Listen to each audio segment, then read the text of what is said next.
UPSC 2025 के biology का paper काफ़ी इम्पोर्टेंट होने जा रहा है और काफ़ी क्रूशियल भी।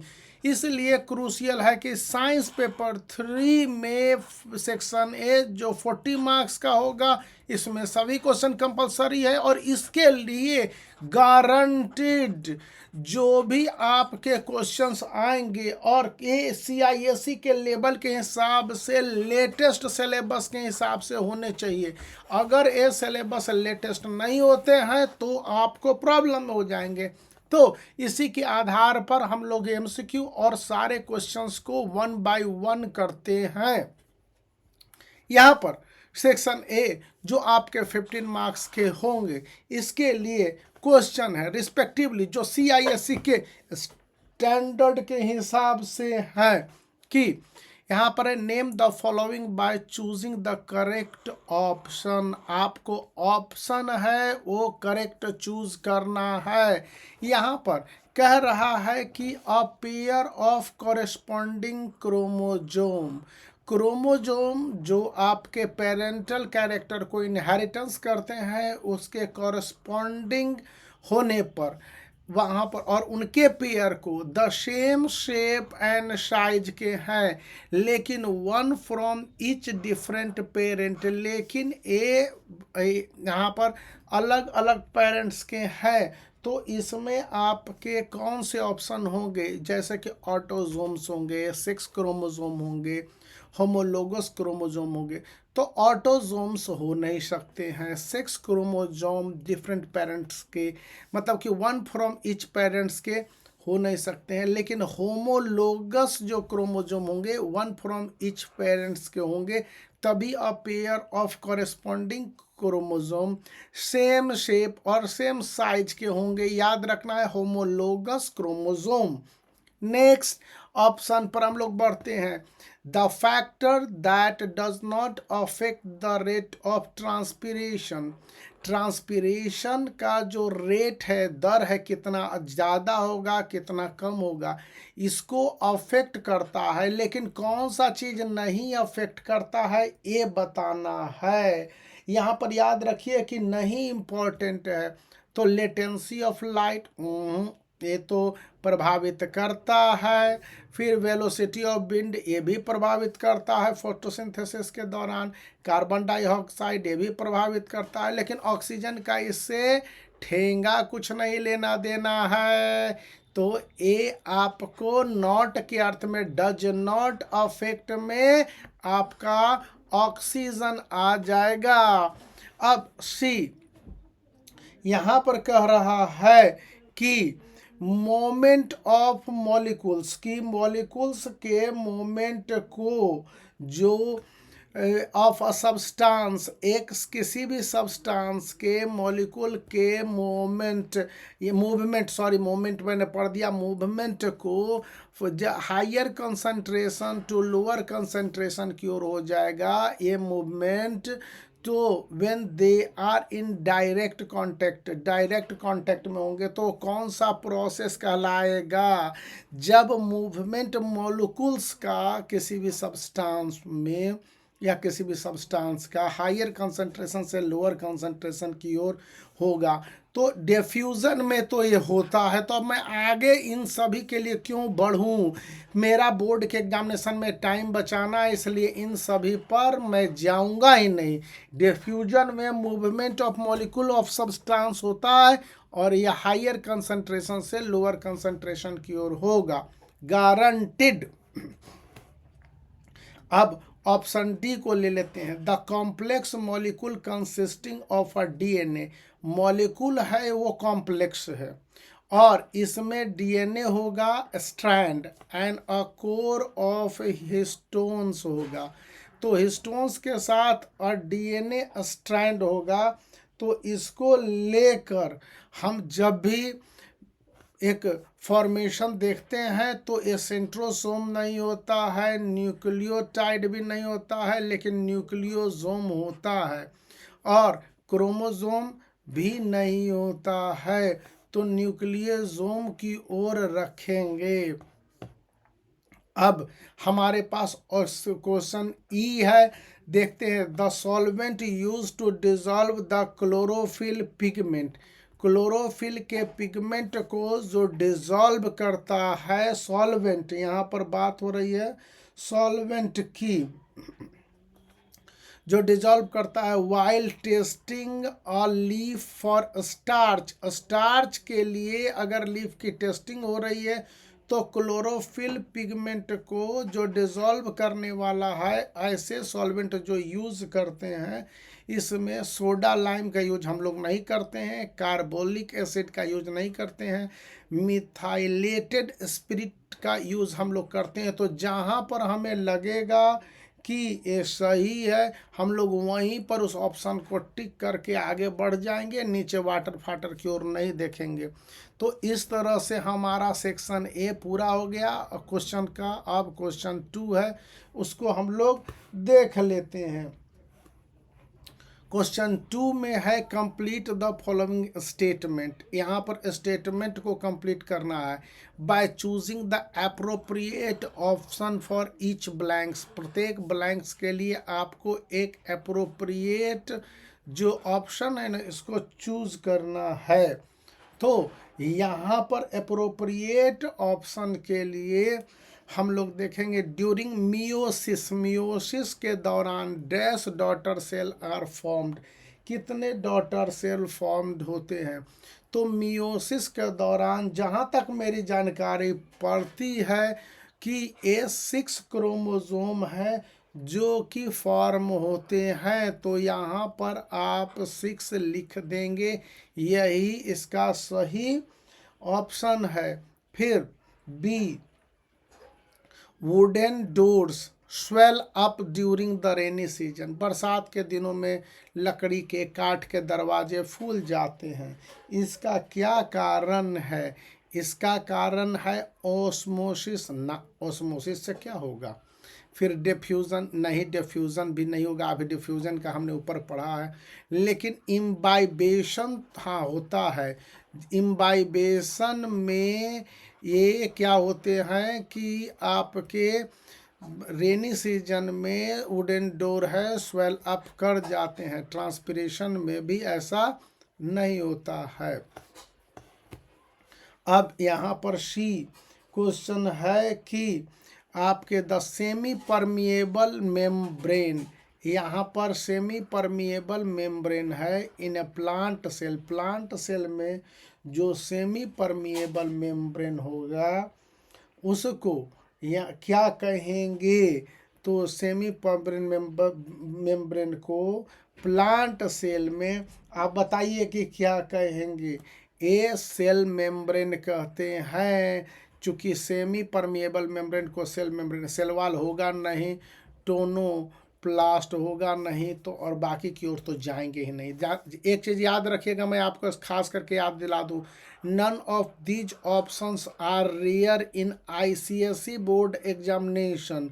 CBSE में तो फिर भी चलता है, कुछ कभी कभी स्टूडेंट को मैं पढ़ाता हूँ CBSE का ट्यूशन के रूप में तो बताता हूँ, लेकिन ICSE बोर्ड में a option rare of the rarest है, तो इसके साथ नहीं जाएंगे। अब क्वेश्चन नंबर डी है कि गुटेशन टेक प्लेस थ्रू, अब गुटेशन है किसके थ्रू होता है, यहाँ पर है स्टोमाटा। फिर एक आ रहा है कि लेंटिसल्स, तो लेंटिसल्स के द्वारा भी नहीं होगा। फिर तीसरा है कि क्यूटिकल्स, क्यूटिकल्स के द्वारा भी नहीं होता है ग्यूटेशन। हाइडेथोड्स के द्वारा होते हैं ग्यूटेशंस, ये बात हमें समझ में आती है, तो इसको हम लोग सही कर देंगे। फिर ई का आपका है कि अ प्लांट विथ वेराइगेटेड लीव्स, जो वेराइगेटेड लीव्स हैं और ऐसे में जो प्लांट है उसके लिए जो कोइलस रहता है, COLE स्कॉलियस, ए होता है, एक plant with varied leaves is called coleus, इसको कहते हैं। अब क्वेश्चन नंबर 3 की ओर जरा सा चलते हैं। क्वेश्चन नंबर 3 है, यहाँ पर देख लेंगे कि इसमें आपको चूज करने के लिए कह रहा है कि करेक्ट ऑप्शन को, फिर एमसीक्यू टाइप का ही है और इसको आप देख लेते हैं। तो यहाँ पर है choose the correct answer from each of the 4 option given below. तो कहता है the pressure exerted by the cell content के द्वारा जो प्रेशर को एक्सर्ट किया जाता है सेल वॉल पर, तो इसको क्या कहते हैं।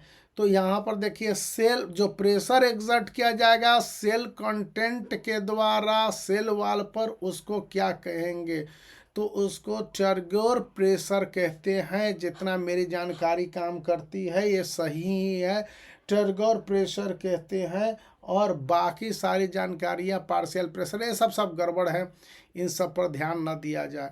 फिर बी क्या कह रहा है देख लीजिए। बी कह रहा है the cell component visible only during the cell division. Cell का वह पार्ट या वह कंपोनेंट जो विजिबल है, दिखता है, तो उसको हम लोग क्या कहेंगे, तो इसको हम लोग क्रोमोसोम कहेंगे। इसको क्या कहेंगे, क्रोमोसोम कहेंगे। Cell component visible during the cell division के ड्यूरिंग विजिबल होता है। अब देखिए यहाँ पर है sea marine fish when placed under tap water burst, फट जाता है बिकॉज ऑफ। जो समुद्र के मछली हैं उसको अगर हम फ्रेश वाटर में डालेंगे तो वो फट जाता है, बर्स्ट कर जाता है। इसका क्या कारण है, इसका कारण है इंडोस्मोसिस, क्योंकि वो हैबिचुएटेड होते हैं, उसके स्किन और बॉडी है वो सलाइन वाटर के लिए ही होता है और फ्रेश वाटर उसको अनएक्सेप्टेबल होता है।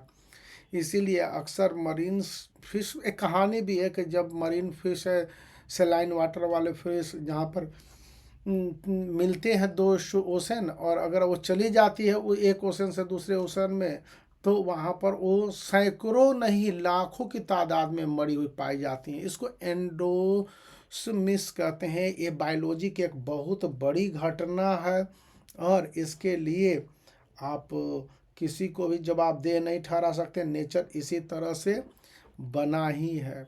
फिर डी है the sites of dark reaction of photosynthesis. Photosynthesis का जो डार्क रिएक्शन है इसको क्या कहेंगे, एक तो विजुअल रिएक्शन है, एक डार्क रिएक्शन है। इसको ग्रेना कहेंगे नहीं, इसको फ्रेट कहेंगे नहीं, इसको अस्ट्रोमा कहेंगे। अस्ट्रोमा होता है वो डार्क रिएक्शन कहलाता है फोटोसिंथेसिस का। और यही एक कारण है कि इसमें अक्सर अस्ट्रोमा में हम लोगों की नज़र नहीं पड़ती है, जनरली बहुत मेहनत से इसको देखा जाता है।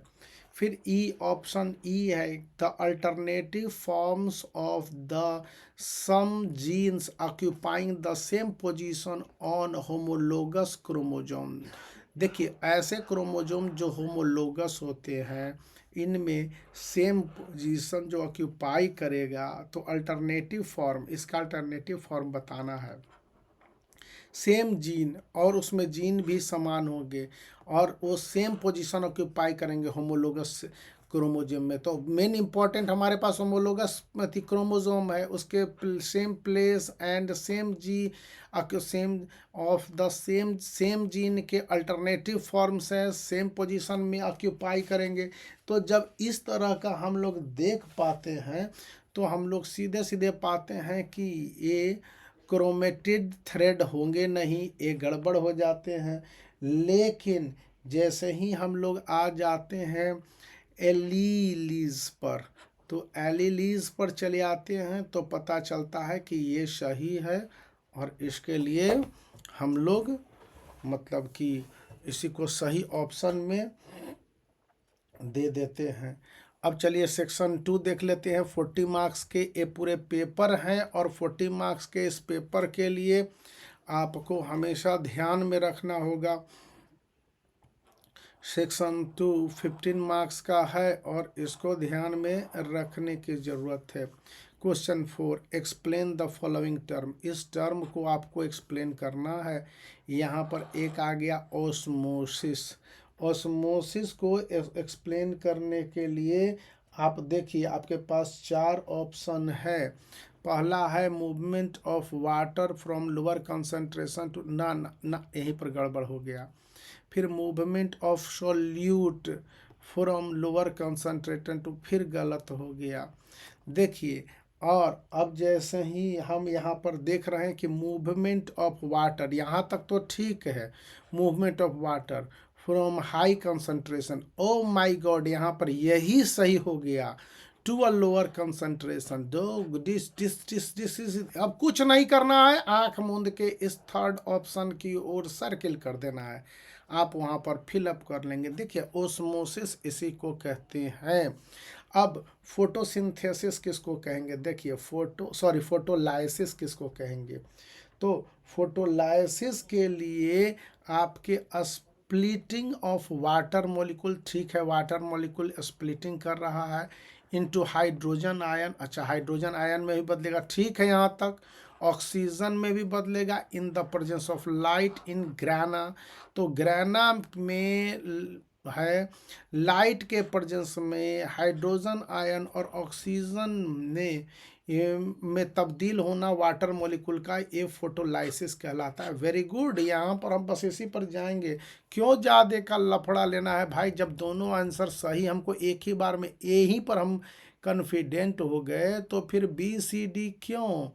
अब लॉ ऑफ सेग्रीगेशन की थ्योरी क्या कहती है? देखिए, लॉ ऑफ सेग्रीगेशन की theory, the two member of a pair of factor joining during the formation of gamete, ना। फिर the two members of a pair of factor separate during the formation of gamete, लेकिन the two chromosomes, the two chromosomes, अब हम लोग देखते हैं कि यहाँ पर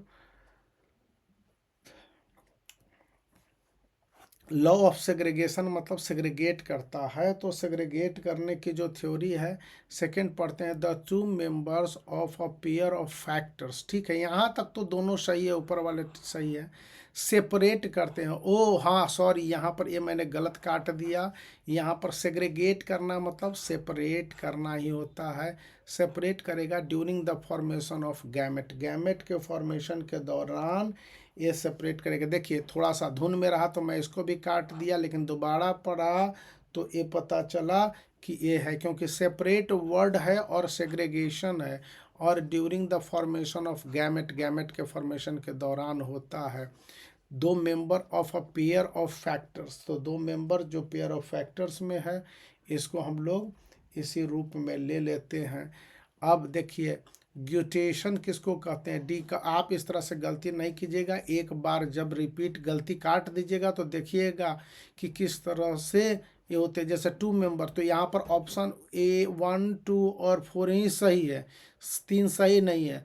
अब यहाँ two member of a pair of factor, यहाँ तक सही है। ज्वाइन, सेपरेट और separate during the process of germination, तो जर्मिनेशन कहाँ से आ जाएगा? तो ये खत्म हो गया। यहाँ पर गैमेट वाला वर्ड है, तो इससे हमने गैमेट से पकड़ा और सेपरेशन से, कि वो सेग्रीगेशन यहीं पर लाई करेगा। तो इस तरह से थोड़ा सा दिमाग यूज करना है, क्योंकि काफ़ी कॉम्प्लेक्स प्रोसेस भी हो जाता है। ग्यूटेशन, ग्यूटेशन किसको कहेंगे? तो ग्यूटेशन कहेंगे the loss of water in form of water droplet from surface of a leaf, leaf के सरफेस से वाटर ड्रॉपलेट का जो लॉस होता है, ये हमको ठीक नहीं लग रहा है ग्यूटेशन में। फिर loss of water in form of a water droplet through stomata, A भी ना, ए आपका नहीं होगा। फिर loss of water in form of water vapour along the leaf margin, तो लीफ मार्जिन के दौरान भी नहीं होगा।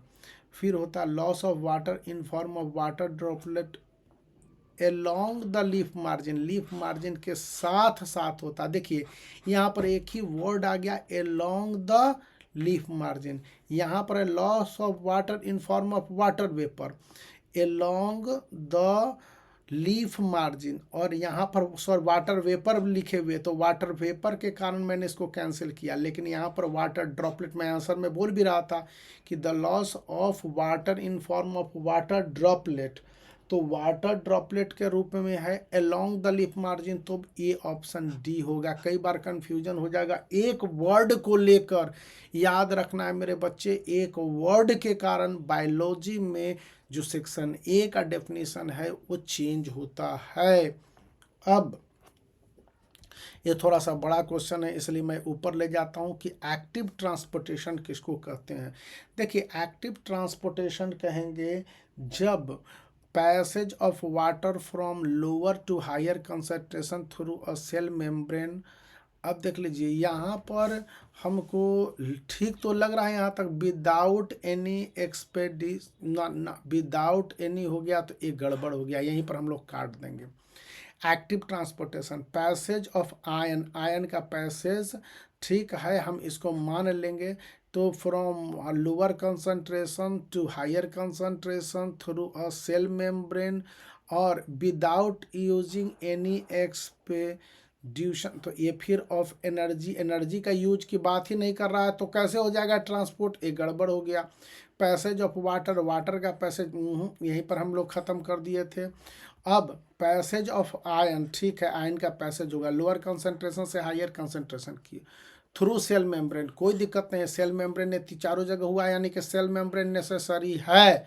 ये ट्रिक पार्ट है, मैं आपको ट्रिक करके बता रहा हूँ। यूजिंग एनर्जी, वाह वेरी गुड, यहीं पर फ्रॉम द सेल, इसको हम लोग ले लेंगे और ऑप्शन डी सही है। ध्यान रखने हैं कि कहाँ पर आप सही दे रहे हो, कहाँ पर आप गलत दे रहे हो। यहाँ पर मैंने इन चारों ऑप्शन को बड़े ध्यान से पढ़ा, ये पैसेज ऑफ वाटर एक गड़बड़ यहाँ पर, और विदाउट एनर्जी तो ये भी गड़बड़ हो गया। फिर पैसेज ऑफ आयन ये सारे सही हैं, लोअर टू हायर कंसंट्रेशन ये भी सही है, cell membrane but without any expenditure of energy तो फिर गड़बड़ हो गया। लेकिन passage of water from lower concentration to higher concentration cell membrane using energy, तो यहाँ पर वाटर का नहीं होता है तो ये काट दिया, लेकिन पैसेज ऑफ आयन ये हुआ, तो इसको मैंने सही बताया है। ध्यान रखने बायोलॉजी में इस तरह के वर्ड क्लास 10th में आएंगे। अब यहाँ पर है क्वेश्चन नंबर 5, आप ध्यान से देखिए कि ये कह रहा है कि state the exact location of the following, इनका एग्जैक्ट लोकेशन बताना है। स्पिंडल फाइबर्स, स्पिंडल फाइबर्स कहाँ रहता है, स्पिंडल फाइबर्स आप देखिएगा between two centrioles, two centrioles के बीच में होगा। ओके यहाँ पर मैं इसी को ठीक कर दूंगा, क्योंकि सेंट्रियोल्स के बीच में स्पिंडल फाइबर होते हैं, ये बात आपको मानना है। रूट हेयर कहाँ होगा, चलिए अब रूट हेयर की बात कर लेते हैं। तो root hair extension of cortex में नहीं होगा, एक्सटेंशन ऑफ एपिथेलियम में नहीं होगा, एक्सटेंशन ऑफ एपिडर्मिस में, हाँ ये रूट हेयर एपिडर्मिस में होता है। तो हम लोग ऑप्शन 3 को सही बता देते हैं यहाँ पर रूट हेयर के लिए। अब यहाँ पर देख लेंगे थर्ड क्वेश्चन है स्टोमाटा, स्टोमाटा के संदर्भ में क्या सही है, more the upper surface of dorsiventral leaves, oh my God ये तो ना होगा। फिर more on the lower surface, अच्छा अपर सरफेस में तो ना होना है, लोअर सरफेस में हाँ होना है, of the dorsi ventral leaves ये सही है, तो 2 सही हो जाएगा मेरे विचार से। आप इसको 2 को सही ही मान लीजिए और आगे जाने की ज़रूरत नहीं, क्योंकि लोअर सरफेस पर पाया जाता है स्टोमाटा, और इसके बाद आपको आगे बढ़ने की ज़रूरत है। अब देखिए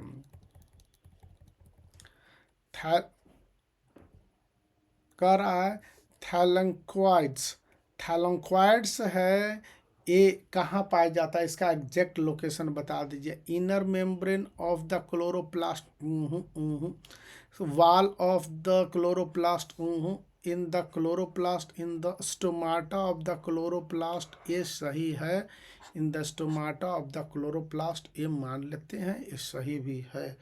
अब आपका पैलिसेड और पेरेंचैमा, पैरेंकैमा या पैरेंचैमा, जो भी वाटेवर इसका प्रोनाउंसिएशन है, आप देख लीजिए। तो ये कहाँ पाया जाता है?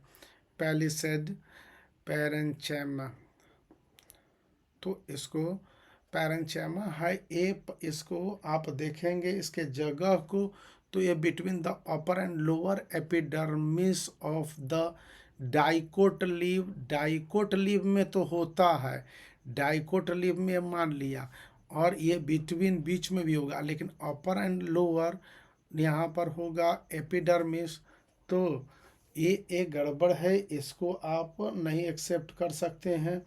फिर between the upper epidermis and spongy parenchyma of dicot leaves, तो ये मान के चलेंगे ये आ गया है, तो ये पैरेंचाइमा में ही होता है, अपर एपिडर्मिस एंड स्पंजी पैरेंचाइमा में। तो ये हम लोग इसको सही ऑप्शन मान लेंगे। ठीक है, इसका ऑप्शन 2 सही होगा।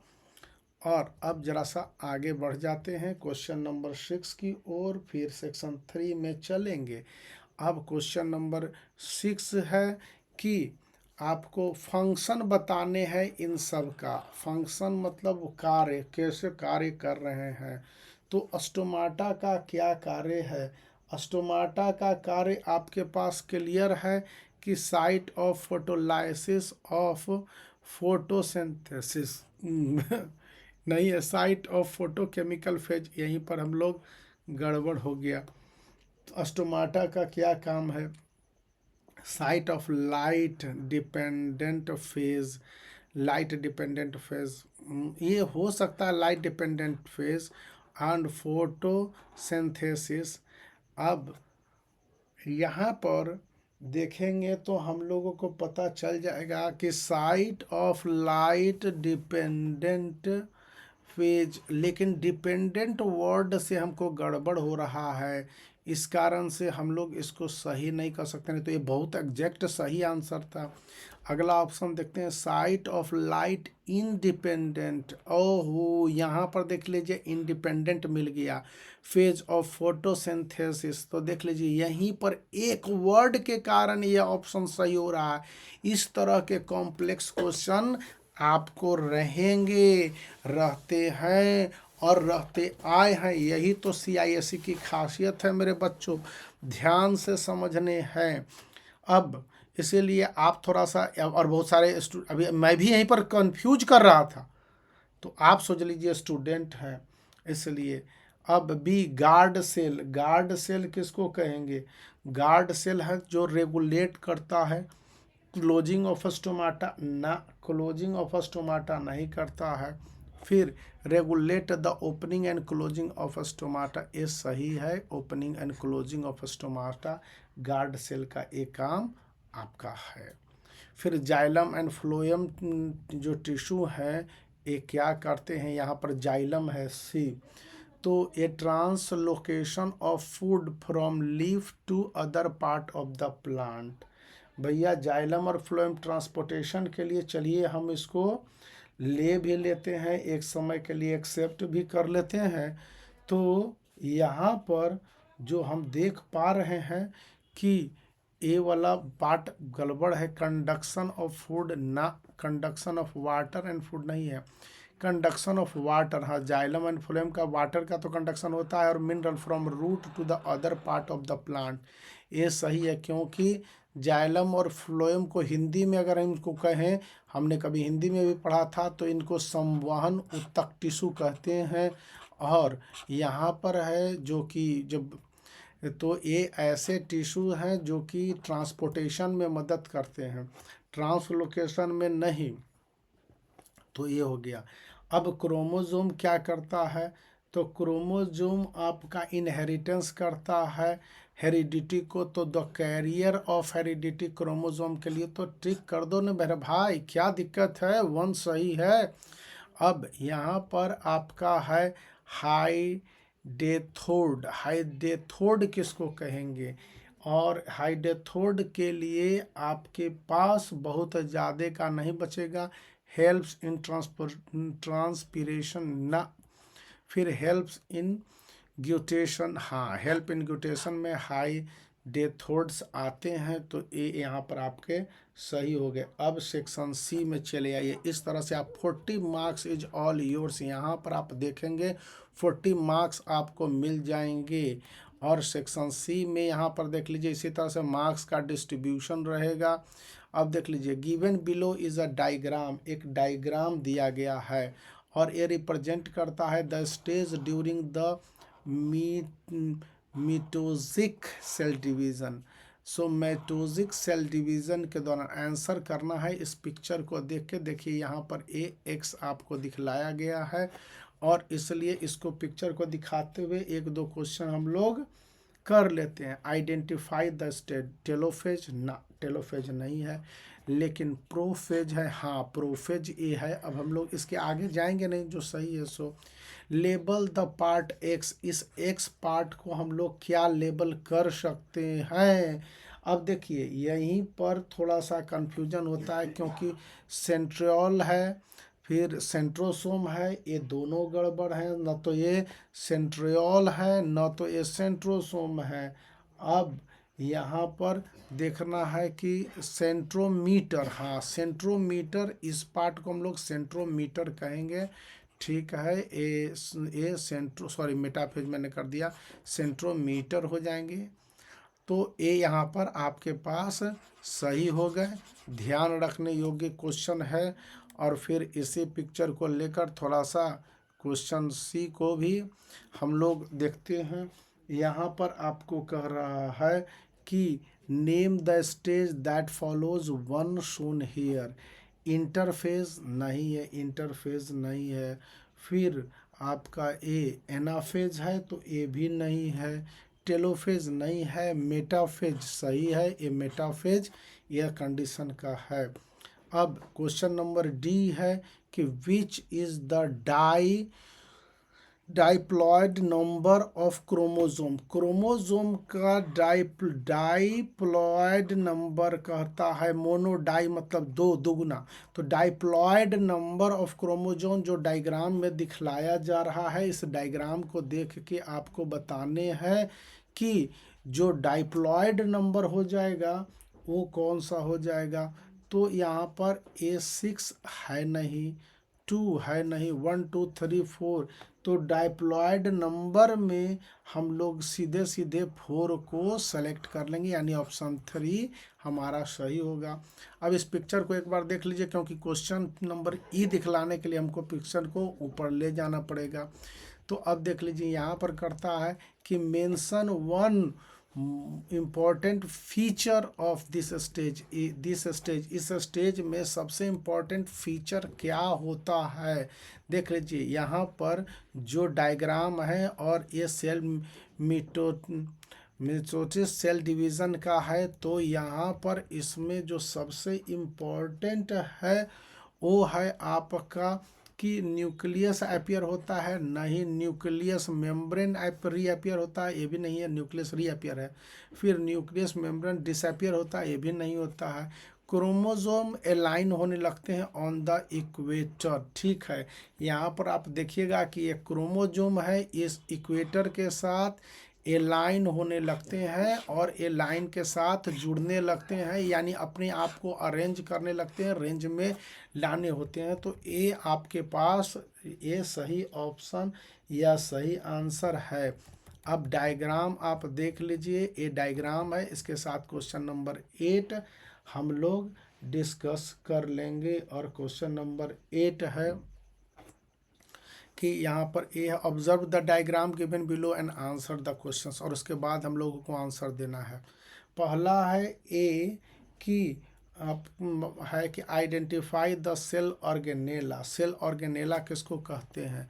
माइटोकॉन्ड्रिया सेल ऑर्गेनेला नहीं कहेगा, लाइजोसोम नहीं कहेगा, राइबोसोम नहीं कहेगा, क्लोरोप्लास्ट कहलाएगा सेल ऑर्गेनेला। वेरी गुड, यहाँ पर इसको मान लेंगे। अब थोड़ा सा क्वेश्चन है, हम लोग इसको देख लेते हैं। तो यहाँ पर है कि label the part marked A B C. A इसको मार्क्ड किया है, बी इसको मार्क किया है, सी इसको मार्क किया है। तो इसको हम लोग क्या कहेंगे? तो इसको हम लोग मार्क करेंगे कि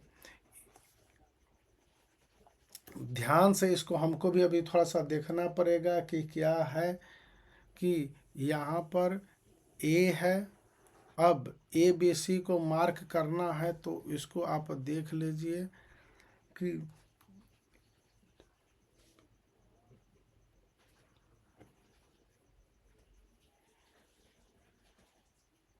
अब हम लोग ए को मार्क करेंगे तो ए का स्ट्रोमाटा हमको सही लग रहा है, इसलिए हम लोग इसको लिख देंगे कि स्ट्रोमा ए को हम लोग मार्क कर देंगे।